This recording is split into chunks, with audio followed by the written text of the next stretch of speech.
Владата донесе одлука за намалување на царинските давачки за увоз на најголемиот дел од овошјето и зеленчукот.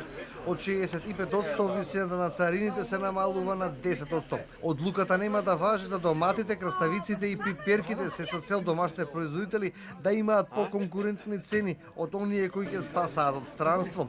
Министерот за економија Крешник Бектеши за ТВ24 вели дека зголемени се квотите за увоз на јужно овошје, со што се очекува во периодот што следи да дојде намалување на цените на овие производи.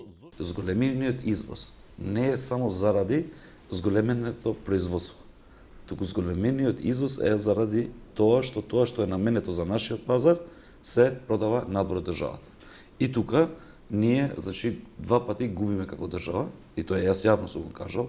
Прво, заради тоа што сме обврзани за тој недостаток да го покриваме преку увоз. Во последните 7 дена, ова е трета мерка која владата ја донесе со цел намалување на ценовните шокови по храната и пијалаците. Денеска наред дојдоа и овошјето и зеленчукот. Ваквите мерки според економистот Бранимир Јовановиќ се издржани, но тој се сомнeva дека ќе дадат резултат, бидејќи според него тие се задоцнети. Јовановиќ апелира мерката да не важи до 30 ноември, туку да биде подолгорочно, за да не може компаниите да калкулираат нови повисоки цени веднаш по завршувањето на мерката.